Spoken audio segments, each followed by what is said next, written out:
The 2018 Rolex Monterey Motorsports Reunion is being brought to you by Jaguar, the art of performance. By Haggerty, for people who love cars.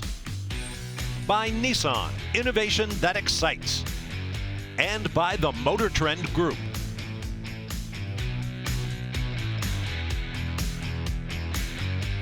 Creep in behind the scenes. You can see it right there just off the corner as we wait for the next category to come out, which will be the CanAm machines.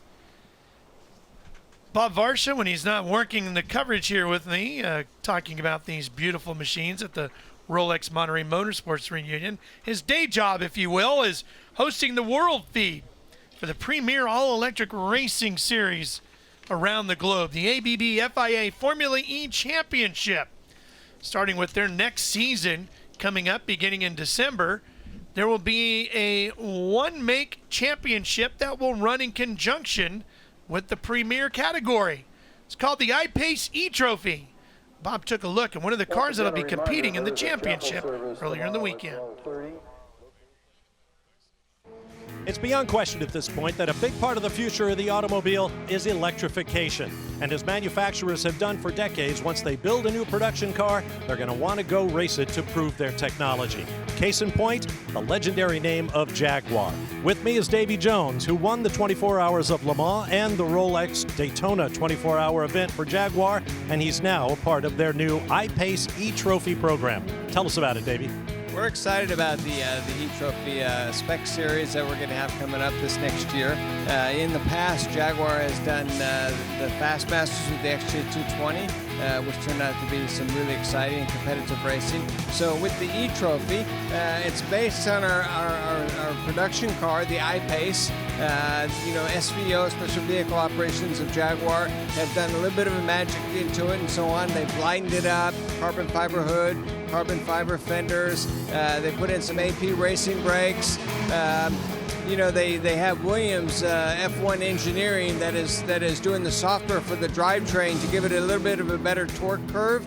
But like the production iPace, you still have two electric motors, one in the front, one in the rear, each producing 197 horsepower. So combined, nearly 400 horsepower with 512 foot-pounds of torque. Fans may be saying, well, we know Jaguar is already in the ABB FIA Formula E series for single-seater cars. Why move on to the iPace E-Trophy? Well, I think that it's purely product recognition within the brand of the iPace. You know, the new iPace that's going to debut this October, this fall, is a fabulous car. You know, I know a lot of people, they think of an electric vehicle as range anxiety and something totally out of the ordinary. But I tell you, once you drive the iPace, you really realize that this is a beautiful car. I mean, dynamically it handles great. It's got tons of torque. The balance of it, it's really a joy to drive. Well, we're all looking forward to seeing it on the track. Davey, thanks for your time. Thank you, Bob. Appreciate it. Looking forward to watching that next year. It should be pretty exciting, and perhaps the best news for American fans is that the first team to step up and say we'll take part was prominent Jaguar dealer and Indy 500 champion Bobby Rahal. Rahal, Letterman, Lanigan will have a team in the series. Catherine Legg and Brian Sellers, two sports car aces fans are no doubt familiar with, will be handling the driving. Down there, probably not holding one of those umbrellas, but maybe ducking out of the sun in one, is our Justin Bell. Well, you know, I'm certainly a Brit who likes a suntan, Ralph, so don't knock that. But I'm standing here by this absolutely beautiful 1972. It's the McLaren CanAm car. Actually, we have pictures on the wall in Dad's office of him driving one of these four McLaren. But I just wanted to bring your attention to this. It literally reminds me of, it always has done since I was a kid, of watching a big symphony, seeing the brass section, and effectively that's what it is. These intake pipes here literally were part of the tuning for the engine and the performance. The shorter ones were for lower down torque, and I think the taller ones were for more higher range. And this apparently is more of a, I guess, a middle of the road setup for the optimum torque throughout the corners. Perfect for a track like WeatherTech Raceway Laguna Seca, but maybe it's something like Daytona, they would have had a lot more tall ones. Anyway, it's just fantastic to see the way they used to tune these engines, 510 cubic inch big block Chevy, around 700 horsepower, around 700 foot-pounds of torque. I mean, he's got his work cut out in here to hold on with both of those Sparco gloves. But gosh, this is one of those cars, Ralph, that when I see it, I think to myself, okay, one day, this is another one that needs to be on my list. And by the way, that list is really growing. It is, I'm sure. But you know those velocity stacks that you talk about there too, Justin. What I love about there are different heights and angles, and it's just incredible to look at them, Bob. Oh, they're just synonymous visually with speed and the golden age of Can-Am. Unlimited horsepower, run what you brung, essentially. And boy, oh boy, some spectacular cars, spectacular racing, until Porsche basically decided we're going to settle this. Yeah. And they brought along the 12-cylinder 917 turbocharged Panzers. Beautiful cars out here, though. And wait till you hear the noise. There you go, Bob. There's a great look at those velocity stacks. Look at that. Just shiny, angled in every different direction. Beautiful. And it's, you know, if all you did was see a picture of the velocity stacks, you'd go, oh, Can-Am. Right. You know instantly what it is. Absolutely. So much innovation.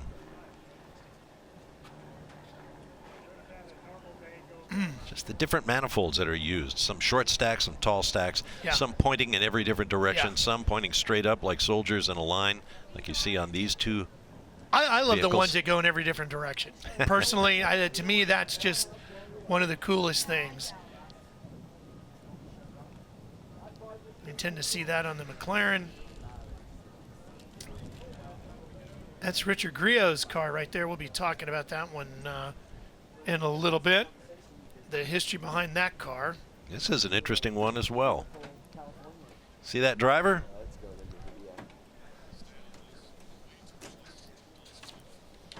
That is 17-year-old Willis Warheide from South Carolina. He and his father are their own little race team. He's making his debut here at a track he doesn't know in a car he's not driven before. Here's the story. This is a championship-winning Can-Am Lola, driven by John Surtees in the 1966 Can-Am Series. My name is Willis Warheide, and I'm 17 years old, and I can't wait to drive this out at Laguna Seca this week.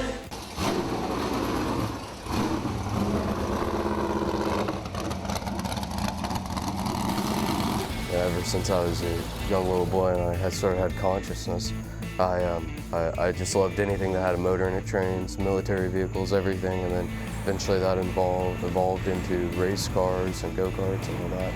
I would say I'm different because of the way I've been brought up and the environment that I've been brought up in. I'd say definitely influenced what I love today and why I like these older cars much more than the newer stuff.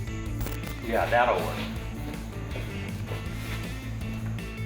You know, my dad's been racing for a while now, and he loves these older cars. And he'd put me on the radio when I was a little kid, and we'd be at Road America, and he'd be racing something. I should have been feeding him his lap time, like 5 at the time, but instead I was asking him, you know, where's my Teletubbies CD? So it was, you know, he influenced me greatly. I really feel very fortunate that somehow I've had a kid that likes mechanical stuff. And he builds his own transmissions, and he can shift without a clutch as good as anybody I've ever seen.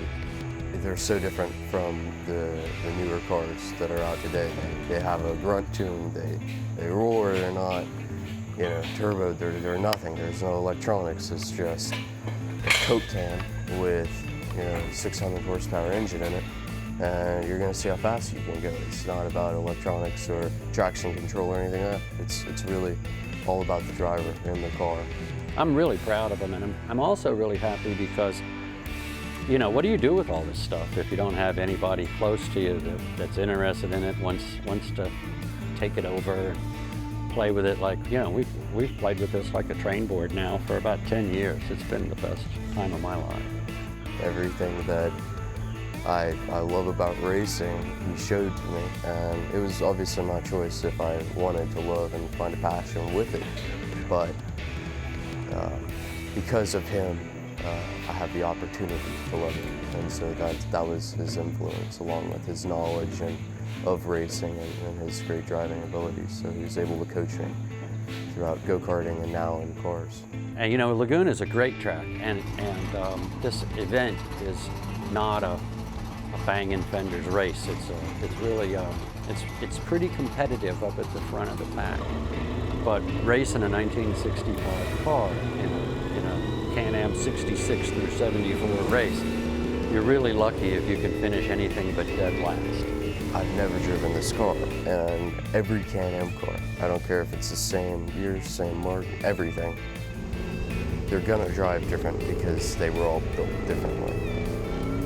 You know, little secrets, little advantages, it's all very different. So I have to adapt to the car while adapting to a track that I've never raced at. So it'll be a lot of work and thinking.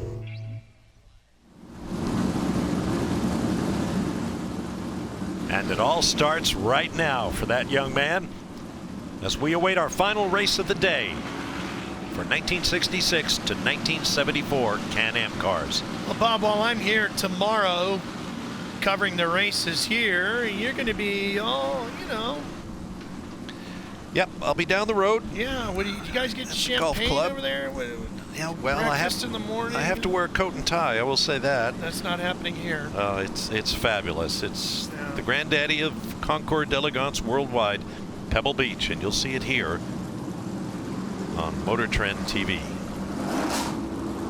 They cater shrimp and everything to the broadcast booth for you? Actually, they don't.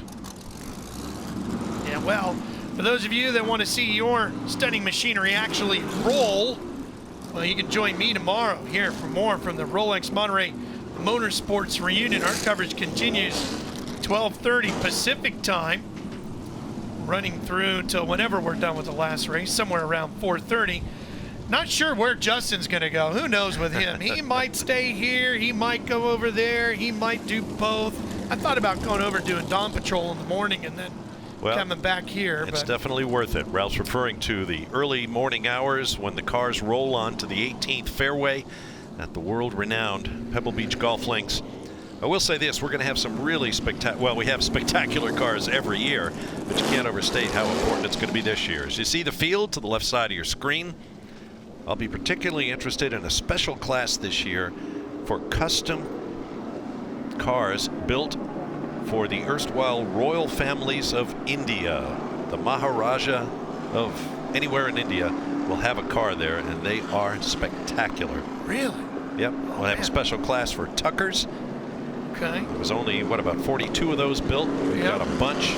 Indianapolis cars from the revolutionary days of the late 60s, the rear engine transition. We'll have front engine roadsters, rear engine cars, including one driven by the great Jimmy Clark, and one driven and built by Dan Gurney. Well, and that's Bruce Canepa putting the Gurney car together, That's who we saw correct. win earlier today, right up the road in Scotts Valley. Yep. And also going to be on display. I know he's very excited about it because we're good buddies, and he's talked to me a lot about it. Is Ray Evernham is bringing out Mario Andretti's rookie car from Indianapolis. Yep. And I've had a chance to see that car numerous times, and Ray found it, did all the restoration on the car, and Yep, Ray's it's car will be tremendous. there. Yep. Tremendous. So be sure to join us. Looks like we've had a little more oil dry laid out there. Well, if you want to try to rotate the earth, a big, powerful Can-Am car is a good way to do it. And look at these things. These are very special cars. And we have Got one slow right in front of our broadcast booth here, too, so I'm not sure if there it is. stopping on track. Yeah, Tom Cantrell out of Auburn, Washington. Alan Mann built Can-Am machine from 1969. I saw that car as they were bringing it into the racetrack, and the blue with the gold like that, when you see it in the sunlight, it is a beautiful paint scheme on that car. I'll have to assume that will delay our start. On the front row, Craig Bennett from the Wixom, Michigan area will start his 74 Shadow DN4. He was set after qualifying to start alongside his brother Kurt in a similar machine 1 year older Shadow, DN3, I believe. Sadly, Kurt suffered a heavy crash here in practice and is now in the hospital in Salinas. And our thoughts are with him. His brother will start the race alone. We spoke with Craig earlier today. He was really looking forward to he and his brother dominating the front row, but it was not to be. Yeah, this and the F5000 race, which we'll have for you tomorrow. They have a pair of UOP Shadows for that one as well. They are all into the UOP Shadow thing. Boy, they got a fleet of them down there. And the uniforms to go with. All of the shirts. It's quite an operation.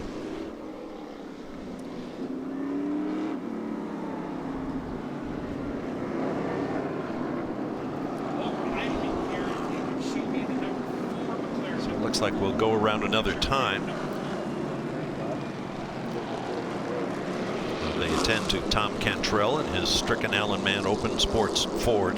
You see that number 4 McLaren right there? That is the 1967 McLaren M6A, owned by Richard Griot. If you do a lot of waxing and shining up of your car, you might remember Griot's Garage. Well, that's Richard, the owner of the company.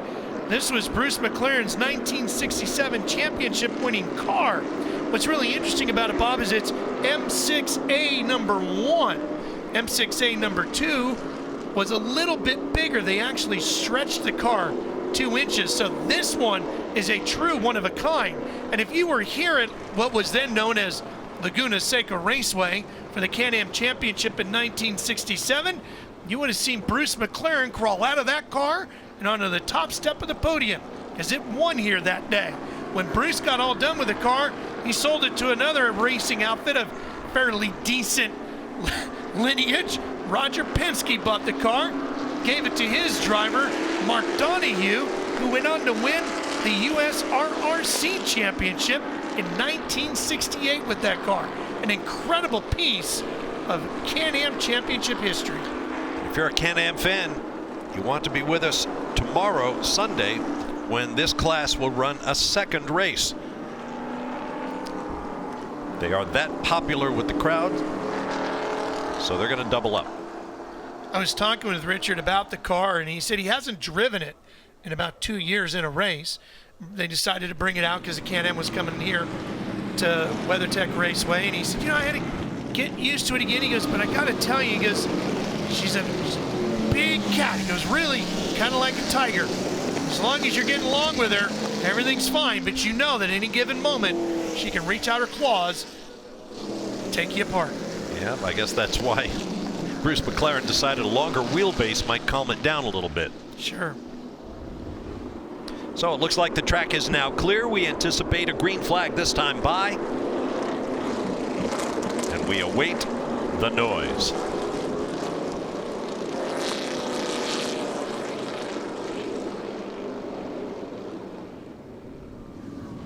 Off the corner they come. Craig Bennett and Ilya Burkhoff across the front row.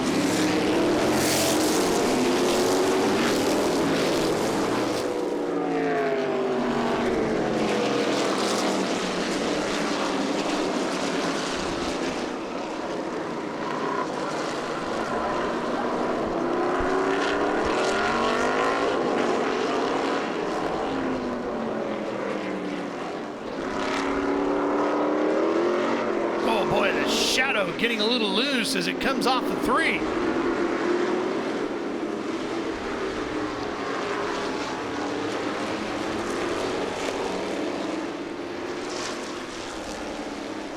And number 2 McLaren is a 1968 McLaren M6B. That's again now as we moved into the longer wheelbase of the M6 line.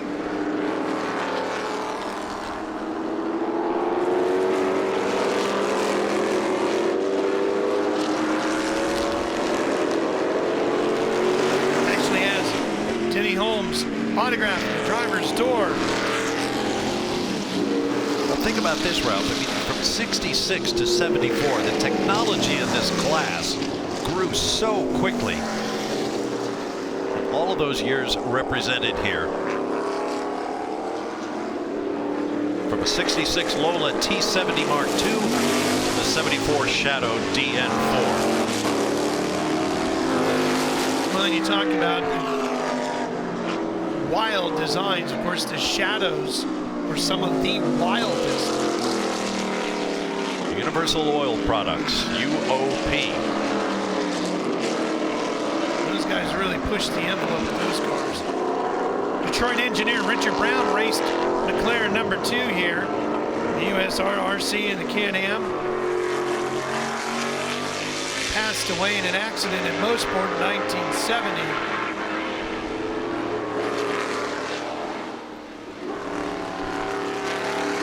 Did quite a bit of vintage racing after that when the car was rebuilt. Robert Ryan drives it today. Sleek, low-line design, pretty typical of Don Nichols, who we lost just last year. Made an effort to run an American team in Formula One and did so, and ran the CanAm. Well, we saw the Formula One car earlier. Now the CanAm, one of the variations of the CanAm machinery that they had, and we will see the F5000 car tomorrow. Shadow could have been the featured mark here this weekend. Good point. What a roar. Boom.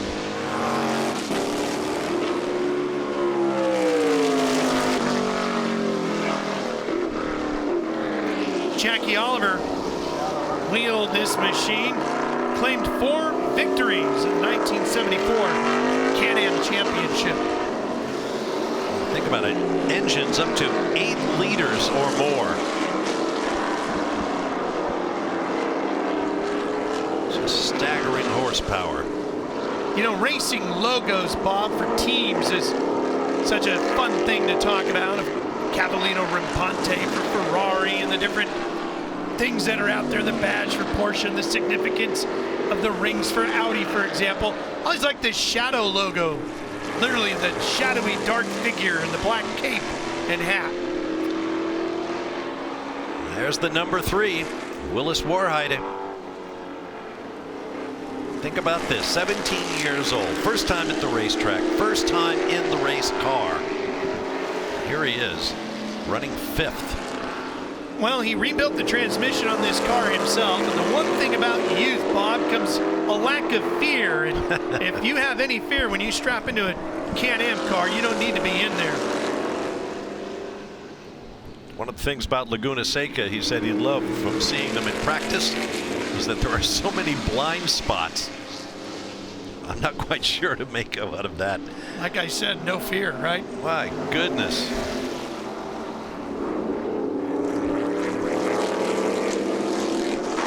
He is giving it some stick. Of course, that's the beauty of youth, isn't it? Or one of them. You don't know what you don't know. Bit of a drag race going on. Let's see if he tries a move on Ryan in the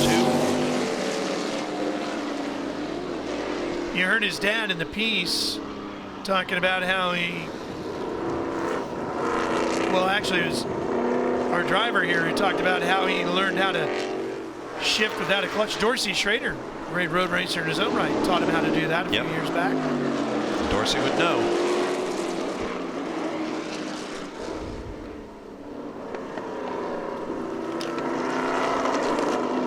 It's 55, another iteration of the McLaren. Well, and you know who's wheeling the 55? Oh, Whoops. got one off here. Another 55. The blue one there is Eric Haga out of Renton, Washington, in his McLaren, a 1965 M1A.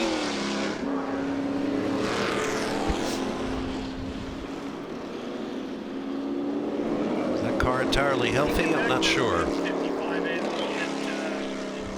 he was talking about earlier. That's Rob Kaufman. Looks like all the tires are up, inflated.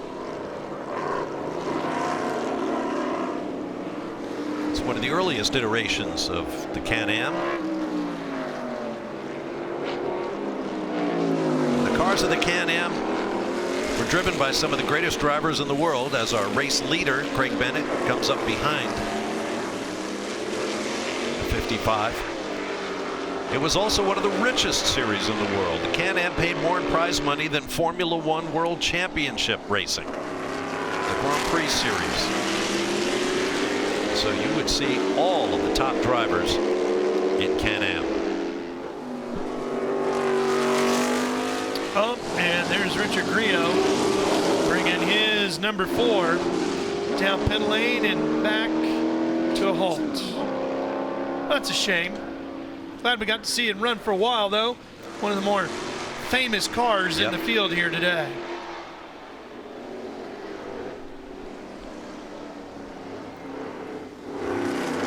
Warhiding still trying to make that pass.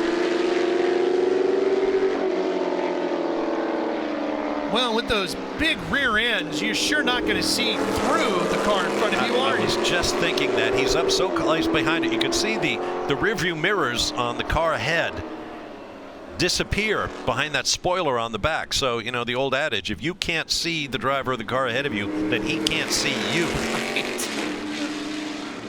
So Willis might be advised to lay back a little bit until he wants to get into the draft, to pass at speed or into the braking zone to make the pass on the binders.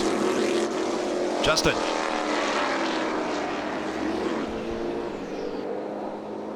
In third place, they're coming through turn 11 there. Going up the straight. You look there on top where the WeatherTech logo is, 138 miles an hour. And I'll tell you what, this is a very tight second gear corner, turn 11. So literally, I wouldn't know how many feet, 1,000 feet. That is probably getting up to just under 150 miles an hour for our leader. And I'm here for the IMSA race, and I bet they're not much quicker as they come up to that point on the track.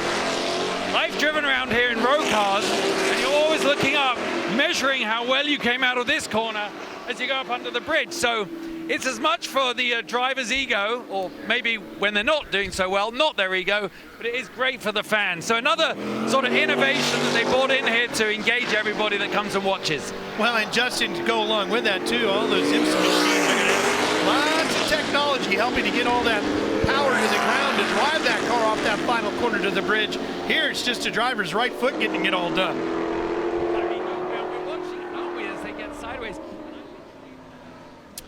There you see the number 55. That's actually 55A if you're looking at the scorecard that Justin was talking about earlier. That car is driven by Rob Kaufman. And Rob, of course, at one point in time was one of the owners of Michael Waltrip's NASCAR an investor. team. Yep. He's a huge car collector. This comes out of his arcade collection in Charlotte, North Carolina. This is another iteration, a much later iteration of the McLaren CanAm line. You can tell by all the aerodynamic appendages and the big rear wing. I mean, this car is basically one long rear wing. It's a 72 M8F. Yeah, the M8 was the final version of the big McLaren CanAm cars, and this one is the first 1972 example that was built. Spent a lot of time racing in Canada. Just listen to that brute.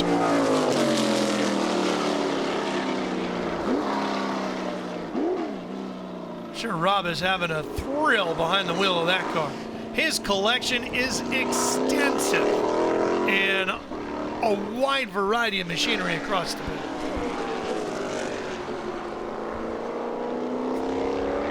And he'll show up at car shows all around Charlotte in a variety of things. Yeah, he does have a great collection. I believe he has a restoration shop of his own too. RK Motors, Yep. right there in Charlotte. And you can bring things to them and have them fix them. And if you've got a bit of change, like maybe you just won the lottery, and Rob's a good place to go visit because he's got a lot of great things to offer that can help spend some of that money you just earned.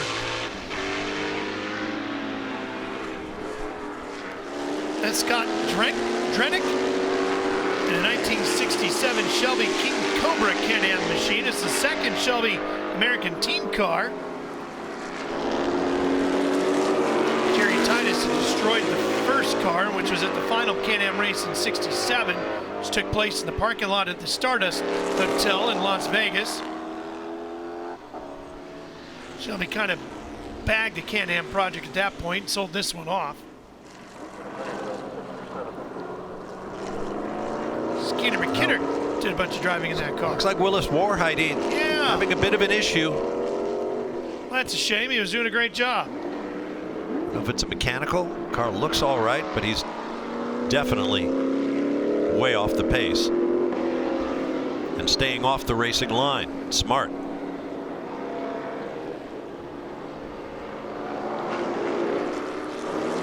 So even though Willis hasn't been racing all that long, looks like he knows what he's doing. Yep, fist in the air. I'm moving slowly. And that's a shame. Meanwhile, up front, Greg Bennett continues on his way. You know, those guys brought another car with them, Bob, so maybe we'll get to see him back out here tomorrow, but in a different machine. So we might get to see the youngster race some more tomorrow.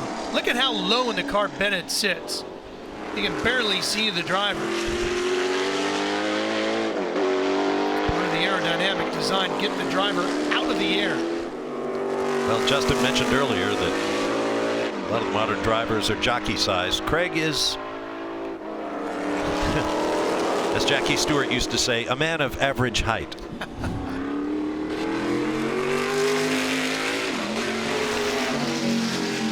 That wonderful sound echoing off the trees here at WeatherTech Raceway. Coming up on 4 minutes to go in the race.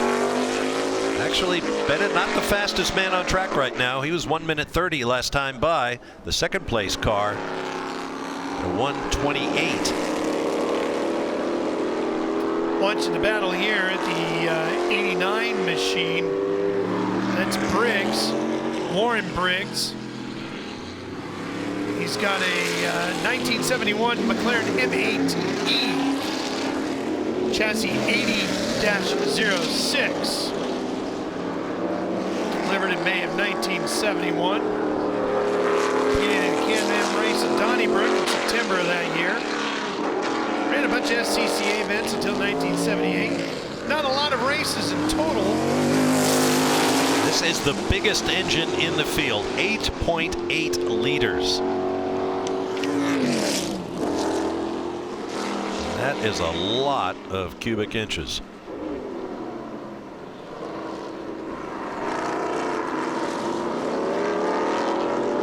Parkhill ordered the car originally from the factory, and that's why you see Parkhill on the side of the car in the rear.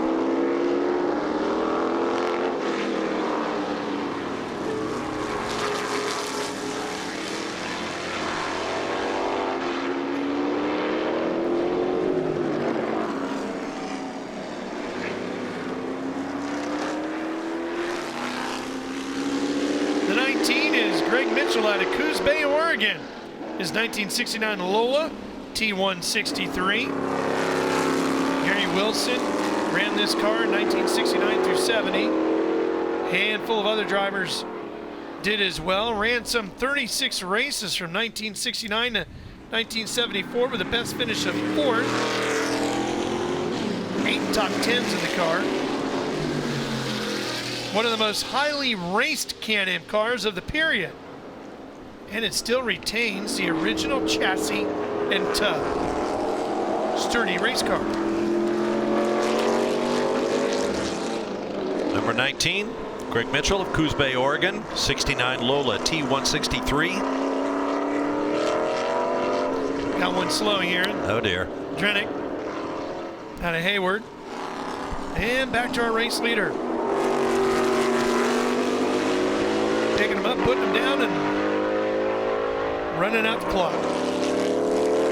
No challengers here this afternoon for him. Rob Kaufman just in front of him.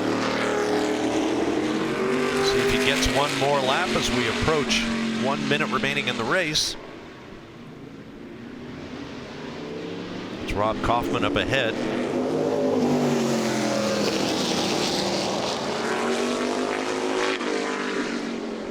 Shadow, if you walk up to it in the paddock area, it will take your breath away. You will stop and go, wow, what is that?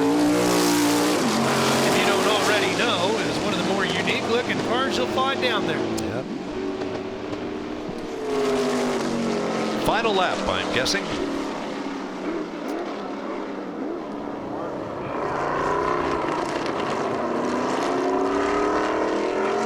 mentioned that these cars from the Shadow team of Don Nichols, 2 Can-Am cars, raced 2 of Don Nichols' Formula One cars here at Laguna Seca in 1974, I believe. And the Formula One cars won the day, but to watch this car go around on the hands of Craig Bennett, you wonder how. They just look so brutally fast.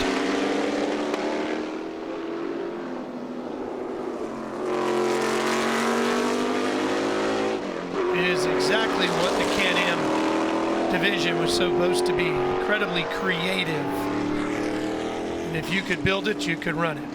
Well, Bob, as we wind down the course group for the final time today, thanks for sitting in here with me. It's been great having you alongside once again. I know tomorrow you're going to be over there at Pebble Beach, having a great time, and look forward to hearing all the stories from over there. Well, thanks, Ralph. It's been great once again. As I mentioned at the top of the show, this has to be a bucket list item for any race fan. The Rolex Monterey Motorsports reunion. I'll be thinking about you all over at Pebble tomorrow. Craig Bennett takes the win here in the final race of the afternoon. Can-Am Championship cars from 1966 to 1974.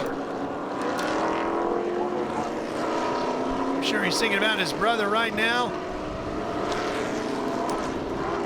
A little bit of bright sunshine for the Bennett Group as they close out the win here on Saturday afternoon at WeatherTech Raceway, Laguna Seca. It's been a tremendous afternoon of racing here at Rolex Monterey Motorsports reunion. It's all been presented by Jaguar. For Mike Joy, Justin Bell, my buddy Bob Varsha, I'm Ralph Shaheen. So long for today. We hope to see you back here with us on Motor Trend On Demand tomorrow.